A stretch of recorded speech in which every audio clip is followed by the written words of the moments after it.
You're still here? Okay, let's keep going. Quick feedback from the last part. I still need to work on my pronunciation, my speech, yeah? I need to work on my mouth movements so I can speak louder, clearer, and more expressive. I decided to stop on the more emotive ways of speaking. I do not want to rush when talking with anyone, but I want to put in the emotions. So yeah, kind of a calm way, but at the same time be emotive and invoke emotions. New feedback, yeah. Don't repeat the ideas. In the second part, I saw very often how I was saying the same idea over and over again.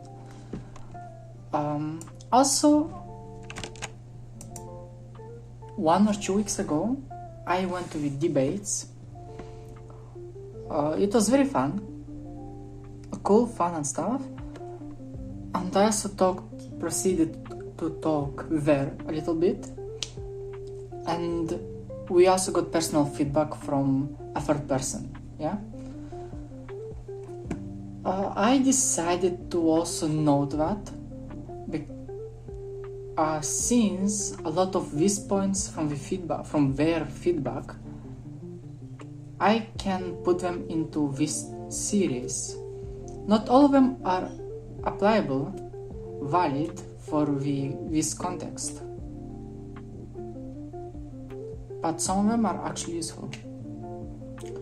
So let's begin. Statistics isn't very good for rhetorics. Basically, if you want to try to convince someone in something, giving examples is way better than giving raw numbers. It's one of the points that are not really applicable here. I'm not giving any statistics, at least yet.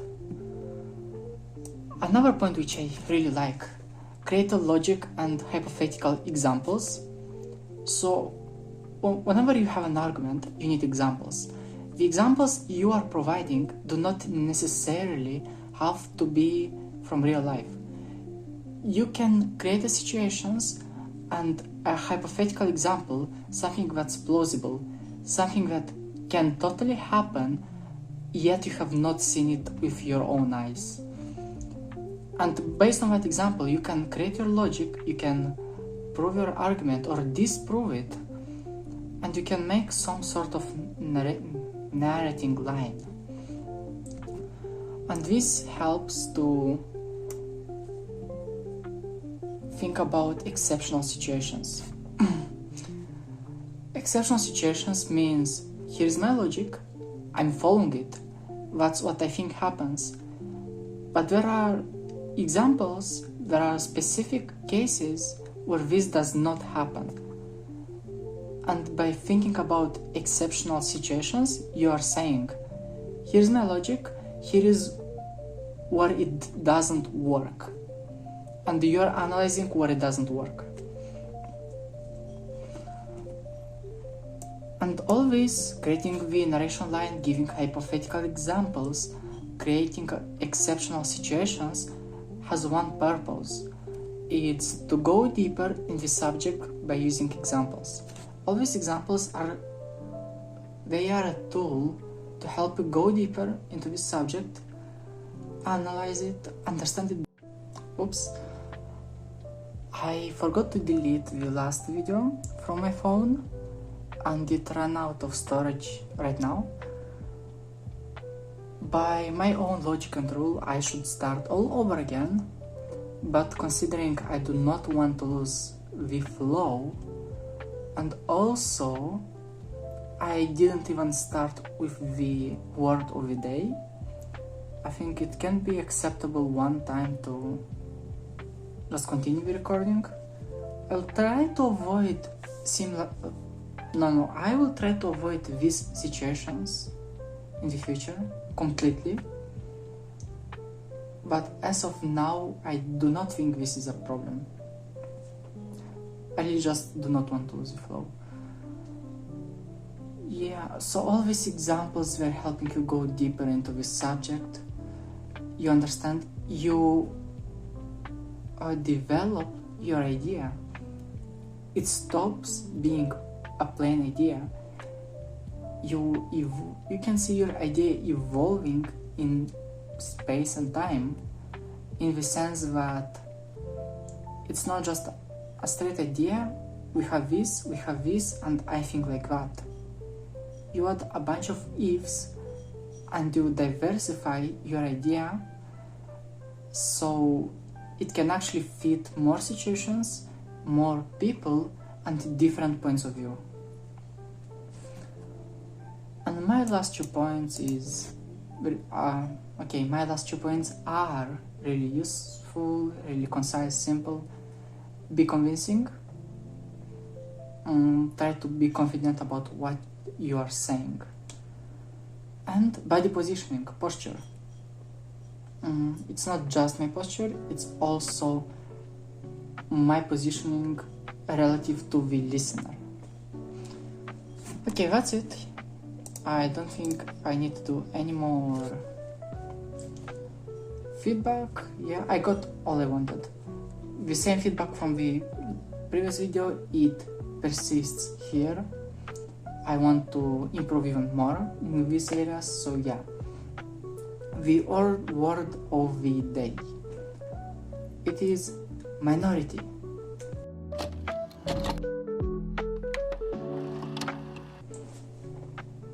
Oh man. I don't know how you can pick a random word and get to this topic, considering like almost every single random word is something really big. By that I mean you get a random word, but for some reason every time you get a random word it's something really popular, really discussed on the internet, something that has a lot of arguments going on about. Let's name a few examples. Stress, finances, minority, yeah? Document, something like that. Anyway, I don't think this is our problem. What can I say? Minorities.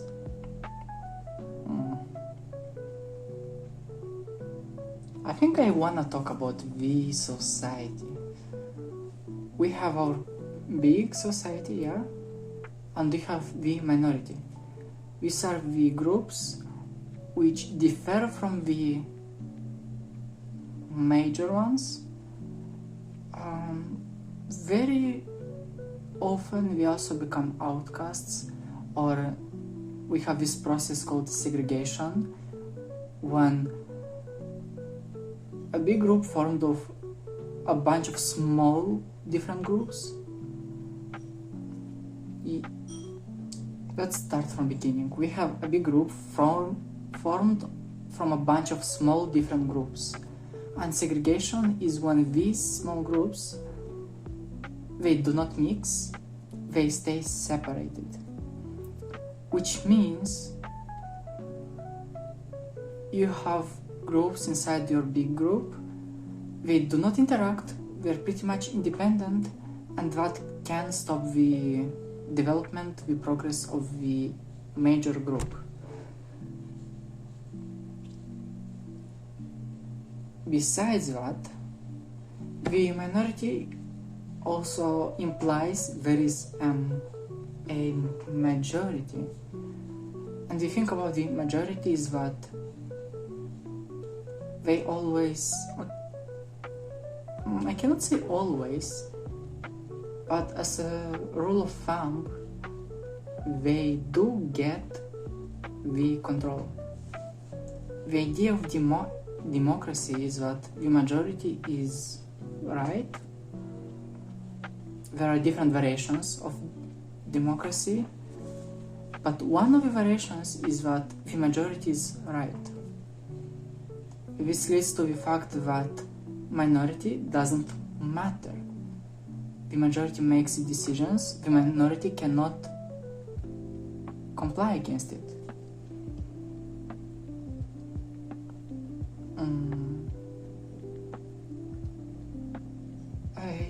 I want to talk about this discrimination, segregation, different bullying against the minorities, different types of minorities, and all this stuff. But let's think about the actual reason behind all of that. It's pretty obvious that someone will perceive differently and maybe even inferior another person who differs from him, because we all like to think that we are good enough, we are better than others, and maybe we are the best. And when we see someone who is not like us, who is not the best, we're thinking it's either they are better than us, which implies we're bad, this hurts our ego, this hurts us, or we choose that someone is inferior to us and therefore we are better. There is also the option that they're equal to us, but it's very hard to maintain this idea of equality. And when it comes to seeing the difference, when you think someone is inferior to you, you start acting like that. You start acting like you're superior to someone. This leads up to discrimination, to the form of the concept of minority. Because if we all would be equal, then we wouldn't perceive one as a part of a minority, because we are equal. There is no majority and minority. We are equal, but this doesn't happen.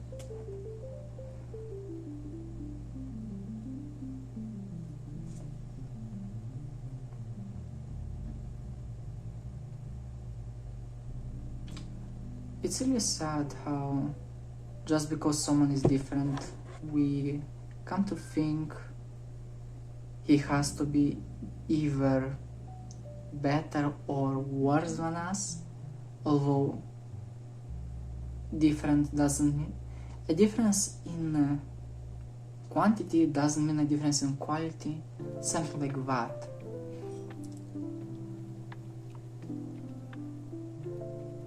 And when you come to think about it, yes, we want to be superior. Yes, we have all of this stuff. But what we have at the core of it is something like pride. The most basic manifestation of pride is I am better. When we come to human beings, we are social beings, we like to form groups. And the pride takes a more altruistic form, which is my group is better than your group. And in some sense this is natural, because I want my group to be better. Or let's change the logic. I am the best, and therefore the group I am in cannot be worse. I cannot be in a bad group because I'm the best. If I am in a bad group, this means I'm not the best. That sort of logic is the primitive logic. I am obviously hyperbolizing this, so I am over-exaggerating with the degree of seriousness. But the logic that goes in our heads could be very similar to that pattern. And when you think I am good and my group has to be good because I am in it. And then you see other people who are in your group. You tend to think, well, I am good. Because of that, my group is good. And therefore, the people in my group, they also have to be good. That is the most essential logic, the most primitive one, because that's what helps with the cohesiveness of your group. If you think the people from your group are bad, if you think your group is the worst, you would have no will and reason to defend your group and to try to do something for your group. Because you wouldn't want to do something for someone who is worse than you. Why would I waste my time, my resources for someone who cannot use it properly? I could invest all of this in myself, and I'm sure I can use that properly. And we cannot allow this kind of bad logic to infiltrate, so we need to accept the fact that our group is good. And the pride we were talking about, my group is good and someone's group is bad. It's bad not in the sense that they're doing something wrong or they're dumb or they're inferior to us. It's bad in the sense that I do not want to be in their group.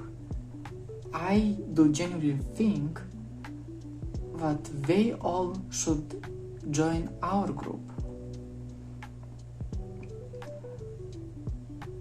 And now, okay, this is fine. It's completely natural to think like that. But now imagine the other group thinks the same way. That's where the conflict starts. Two people thinking their group is the best, and they're trying to prove this to each other. What happens? A war, an ideological conflict,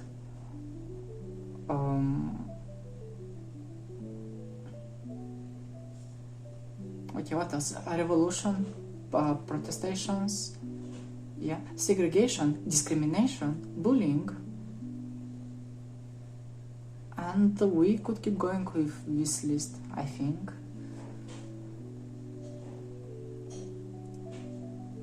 That is not to say that pride is the root cause of all of that, but it certainly plays a role in all this bullying of the minority. And what do we do when we are the minority? Yes, externally, if you look from the outside, I could very easily think I'm part of the majority. On the outside, I could look like someone who is from the majority.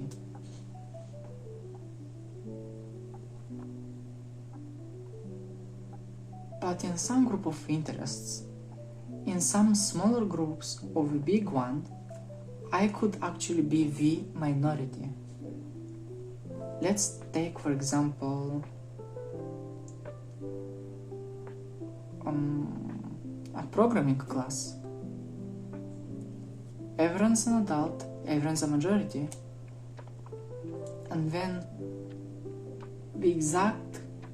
a kid from the exact same group of majority joins the programming class. A bunch of adults, some could be over 30, and there's a kid who's 18, 20 maybe, trying to do the same stuff.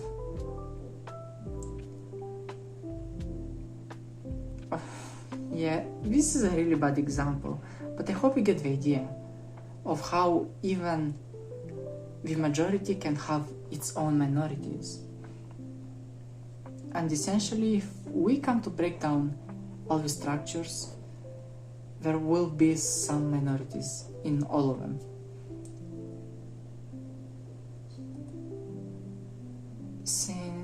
We are running out of time. Then I guess we shall proceed to the main idea, main conclusion of the topic, which is, I've said it once, I will say it again. The quantity doesn't determine the quality. This is to say that even if someone is a minority, he still has an important role. He has his own work and place in society. He can do something. He can be different. He can become a part of the majority. And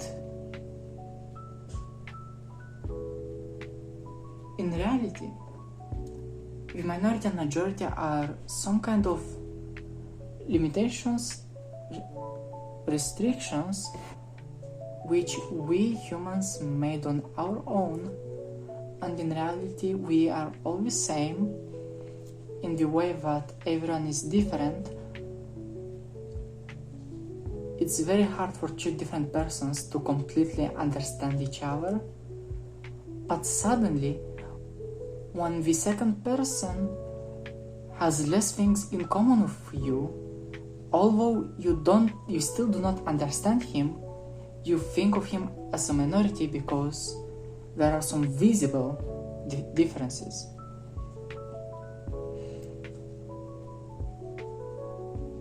You know what?